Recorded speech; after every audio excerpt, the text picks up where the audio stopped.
সারা room জুড়ে পায়চারি করে এক পর্যায়ে বিরক্ত হয়ে সোফায় বসে যায় তে।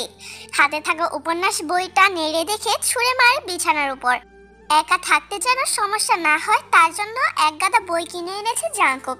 প্রথম প্রথম বিরক্ত লাগলেও একটা পর্যায়ে বই পড়ার উপর নেশা লেগে যায়, কিন্তু বর্তমানে আবার তার কেমন যেন অসহ্য লাগছে সবকিছু। অল্পতেই ক্লান্তি নেমে আসে, ভর করছে শরীরে। আজ সেই দুপুরে জাংকুক বেরিয়েছে, এখনো আসেনি। কি অদ্ভুত সে! ঘড়ির দিকে তাকিয়ে রাত 9টা দেখে উঠে গিয়ে বিছানায় শুয়ে যায়।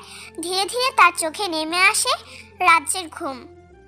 তে তে পরিচিত কারো কণ্ঠ কানে আসতেই তে দু চোখ চমকে খুলে তাকায়। তার সামনে দাঁড়িয়ে আছে চিরচেনা সেই প্রিয় মুখ। তে উঠে বসে, তার দু চোখকে সে বিশ্বাস করতে পারছে না। জিমিন তার সামনে দাঁড়িয়ে আছে, তার বেস্ট ফ্রেন্ড জিমিন। তে উঠে দাঁড়িয়ে যায়, চোখে মুখে বিস্ময় কাটিয়ে ছাঁচালো গলায় বলে, তুই এখানে কি করছিস বেঈমান? তে আমার কথাটা শুন। তে জিমিনকে ধাক্কা দিয়ে সরিয়ে দেয়। আরে তুই রেগে যাস না প্লিজ তে, আমার কথাটা শুন। কি শুনবো বেঈমানের কথা? বেঈমানের কথা শোনার ইচ্ছা আমার নেই। তোর সাথে আমি কি করেছিলাম? প্লিজ তে মাথাটা ঠান্ডা কর। কি করতে বাকি রেখেছিস? তোর ভাইকে দিয়ে এবার আমাকে মেরে ফেলার ব্যবস্থা করে দে, আমার আর ভালো লাগছে না এইসব। তে রাগের মাথায় এইসব বলে লাভ নেই, তুই প্লিজ আমার কথা শোন। তে শুনলো না। জিমিন এগিয়ে এসে তার হাত ছুঁয়ে দিতে রাগ দেখিয়ে আবার ধাক্কা দিয়ে দূরে সরিয়ে দেয়। টি টেবিলের ওপর থাকা কাঁচের গ্লাসটা নিয়ে ছুঁড়ে মারে জিমিনের মাথায়। তে এতটাই রেগে আছে যে তার মাঝে হিতাহিত জ্ঞান নেই। শেষবার কফির মগটা ছুঁড়ে মারতেই মাথা ফেটে গল গল করে রক্ত ঝরতে থাকে জিমিনের। কিন্তু জিমিন এখনো তের ভুল ভাঙতে ব্যস্ত। ব্ল্যাক হাউসের দরজার বাইরে দাঁড়িয়ে পায়চারি করছে বোগাম। জাংকুক তাকে আজ বলেছে আসতে তার দেরি হবে, তাই জিমিনের রিকোয়েস্টে বোগাম রিস্ক নিতে রাজি হয়। ব্ল্যাক হাউসের চাবি বর্তমানে একমাত্র জেহোপ এবং জাংকুকের কাছে থাকে। জেহোপের পায়ে ধরে মিনতি করায় এক পর্যায়ে তিনি চাবি দিয়ে রাজি হন। কিরে তুই এখানে? জাংকুকের কণ্ঠ শুনে বোগাম স্থির হয়ে দাঁড়িয়ে যায়। তার বুকের ভেতরে লাফালাফি করা হৃৎপিণ্ডটা এবার যেন লাফিয়ে বেরিয়ে আসবে। কই কিচ্ছু না তো ভাই। কিছু না মানে? একি তের দরজা তালা খোলা কেন? জাংকুক রেগে যায়, দ্রুত দরজা ছিটকিনি খুলে রাগান্বিত তেকে দেখে চমকে যায়।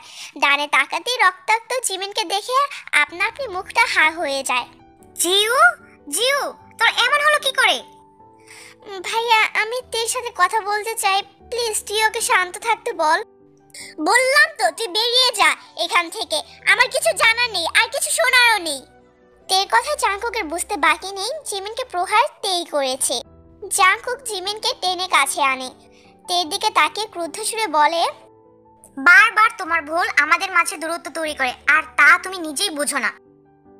জিমিনের পাশে অপরাধী মুখ করে বসে আছে জাংকুক, তার ভেতরটাই নিংড়ে যাচ্ছে, লজ্জায় নত হচ্ছে সবার কাছে বারবার। জাংকুক দীর্ঘ নিঃশ্বাস ছাড়ে। জিন তখনই গমগম সুরে বলেন, কার দোষ দেব আমি? আমার ছেলের নাকি ওই মেয়ের? ছেলে মেয়েটাকে ভালোবেসেছে আর ওই মেয়েটাও শেষ পর্যায়ে সম্মতি দিয়েছে, তবে শেষ ভেজালটা লাগলো তার বাপ। এবার বলুন, বাপ বেটির রেষারেষিতে 11 জন মরলো, সেই পরিবারগুলোর অভিশাপ কি নেই? নাকি সেই মৃত মানুষগুলোর অভিশাপ নেই? তবে চিরতরে এই জীবন বাড়ির গায়ে কলঙ্ক লেপটে গিয়েছে। যাই হোক, আমি এবার চাই তোর সংসার গুছিয়ে নে জাংকুক। জিনের কথা জাংকুক কিঞ্চিত হাসে, কিন্তু তার হাসিটা অদ্ভুত। আম্মা, আমি সংসার করেছি আর আমার সংসার সুখে আছে, কিন্তু সুখের মাঝে অতীতের কালো ছায়াটা নেমে আসে বারবার, এসে সব তছনছ করে দেয়। জাংকুক উঠে দাঁড়ায়, জিনের মাথায় হাত বুলিয়ে দিয়ে বলে, জিউ মাফ করে দিস আমায়। তের সুখ মানে আমার সুখ, তের দুঃখ মানে আমার দুঃখ, আর তের অপরাধ মানে আমার অপরাধ। মাফ করে দিস বোন আমার। তে অস্থির ভঙ্গিতে পা দোলাচ্ছে। জিমিনের জন্য খারাপ লাগা সৃষ্টি হচ্ছে মনে, তবে আবার মনে হচ্ছে সে যা করেছে বেশ করেছে। জাংকুককে রুমে ঢুকতে দেখে দাঁড়িয়ে যায়। জাংকুক কাছে এসে তার থুতনি চেপে ধরে। তোমার ধারণা আছে তুমি কি করেছো? যা করেছি বেশ করেছি। জিমিন আমার সাথে বেইমানি করেছে। না জানি কথা বলবে না একদম। না জেনে কথা বলা আমার স্বভাব না। আপনি প্রায় সময় জিওর সাথে কথা বলতেন, তবে জিওকে আমি জানতাম না। আমার ইতালিতে থাকাকালীন এত এত ছবি আপনি কি করে পেলেন? দেয়ালের একটা ছবিও আমার তোলা নয়, সব অগোচরে তোলা। আমার মনে প্রশ্ন জেগেছিল, উত্তর আমি পাইনি। সেদিন বিয়ের রাতে আপনার ফোনে মেসেজটি দেখে আমার বিশ্বাসে আঘাত লাগে জাংকুক। সেদিন স্পষ্ট জিমিনের নাম্বার থেকে এসএমএস এসেছিল, ভাইয়া তুমি ব্ল্যাক হাউস থেকে জেনি আন্টিকে ছেড়ে দাও। যেহেতু তোমার শর্ত ছিল যেদিন তে তোমার হবে সেদিন জেনিকে তুমি মুক্তি দিবে। আর থেকে তোমার কিছু বলার দরকার নেই যে আমি তোমার কাজিন জিমিন। আমি দেশে এসে তেকে সবটা বুঝিয়ে বলবো। তে আমার বেস্ট ফ্রেন্ড, সে অন্তত আমাকে ফিরিয়ে দেবে না। তোমাদের ভালোবাসার জয় হোক। ওই দিনে মেসেজটা পড়ে আমার মুহূর্তে জিমিনকে মেরে ফেলতে ইচ্ছে হয়েছিল। একদিকে বাবা আমার আগে থেকে তার কসম দিয়েছিল যদি জেনি আন্টিকে মুক্তি করতে পারি তবে আমি যেন ইতালি ফিরে যাই। গায়ে হলুদের আগের দিন রাতে পাপা আমায় বলেছিল তোমার সাথে সংসার বাঁধলে আমি তার মরা মুখ দেখব। একদিকে বাবা, অন্যদিকে তুমি। জীবনটা নরক লাগছিল।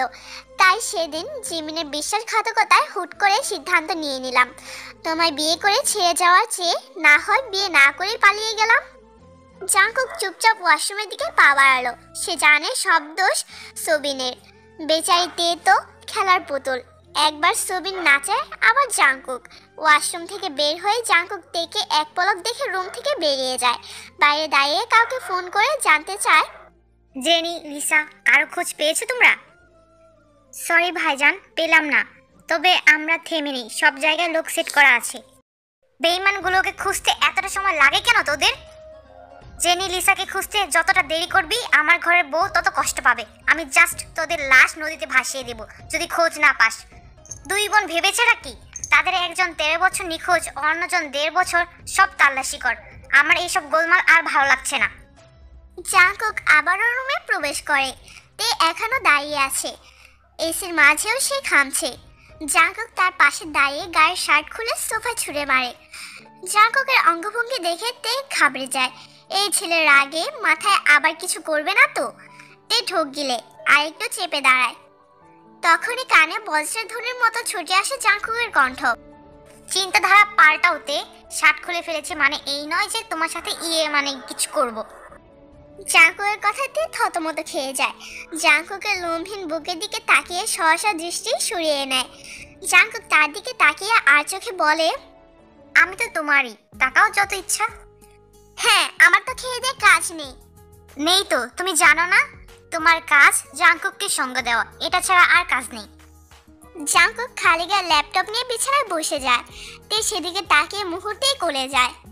তের ভাবনার মাঝেও জাংকুক ডেকে ওঠে, টুনটুনি বউ, চুপচাপ পাশে এসে বসে যাও। তে অবাক হয়। একটু আগে তুফান বয়ে গিয়েছে, অথচ এই ছেলের কোনো হেলদোল নেই। তে জাংকুকের পাশে বসতেই জাংকুক তাকে টেনে বুকে জড়িয়ে নেয়। এক হাতে তে চুলে বিলি কাটছে, অন্য হাতে ল্যাপটপে তাদের পুরনো ছবির ফোল্ডার বের করে। তে জাংকুকের বুকে লেপ্টে আছে চুপচাপ। এই মুহূর্তে তার মাথায় কোনো চিন্তা নেই, নেই কোনো হতাশা। দেখো তে, এইটা আমাদের ছোট্ট জিমিন, আর জিমিন আমার ছোট চাচার মেয়ে। কিন্তু আপনি তো তাকে জিউ বলে ডাকেন। আদর করে ডাকি, ছোটবেলায় মজার ছলে ডাকতে ডাকতে এখন অভ্যাসে পরিণত হয়েছে। আমি যখন এই বাড়িতে ছিলাম তখন তারা কোথায় ছিল? চাচা কাজের উদ্দেশ্যে ঢাকায়। তুমি তাকে একটু দোষী ভেবো না তে। যা করেছে আমার জন্য করেছে।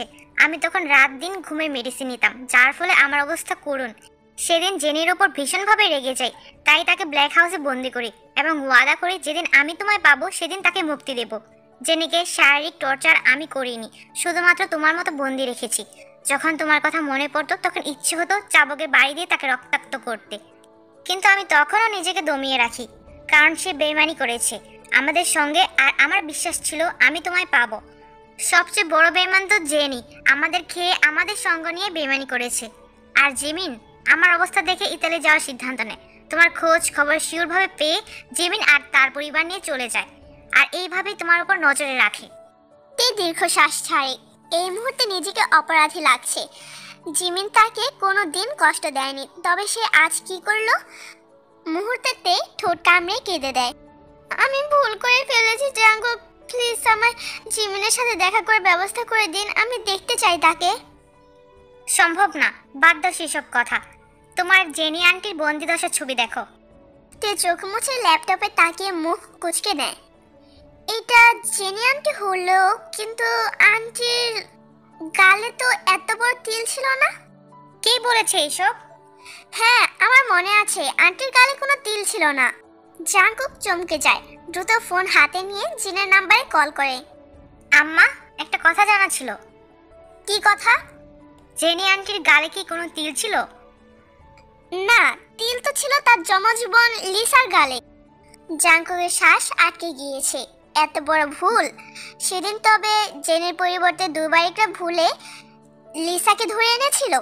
কিন্তু জাঙ্কুক লিসাকে তখনও 5 বছর আগ থেকে খুঁজে যায়, আর এদিকে লিসা তার কাছেই বন্ধু ছিল। তবে জেনি কোথায়? যমজ 2 বোন হওয়ার কারণে সবাই চেহারা নিয়ে সংশয়ে ডুবে যায়। জাঙ্কুকে চিন্তিত মুখ দেখে তে ভ্রুকুচকে বলে, কি হয়েছে? কিছু না। জাঙ্কুক তে মাথাটা টেনে কপালে চুমু খায়। কেটে গিয়েছে বেশ কয়েকদিন। দিন দিন তে দুর্বলতা বেড়ে গিয়েছে। হুটহাট ঘুরে যায় মাথা, মাঝে মাঝে বেশ বমি পায়। জাঙ্কুক তার অবস্থা বুঝতে পেরে কিট এনে দেয় এবং তেকে বলে প্রেগন্যান্সি টেস্ট করতে, কিন্তু প্রেগন্যান্সির ফলাফল দেখে তে বাকরুদ্ধ। কি হয়েছে? তোমার চোখ মুখ এমন লাগছে কেন তে? আমি প্রেগনেন্ট। তের মুখে হতাশার ভাব। অন্যদিকে জাঙ্কুক খুশির ঝাঁকে তার সামনে হাঁটু মুড়ে বসে কেঁদে দেয় শব্দ করে। আমি বাবা হতে চলেছি তে। আমাদের সংসার পূর্ণতা পাবে আর তুমি হবে মা। কিন্তু আমি তো তা চাই না। মানে? আমার বাচ্চার প্রয়োজন নেই। তের এমন কথা জাঙ্কুক প্রত্যুত্তর করার মতো শক্তি পেল না। সে শুধু ফ্যালফ্যাল করে তাকিয়ে আছে তার দিকে।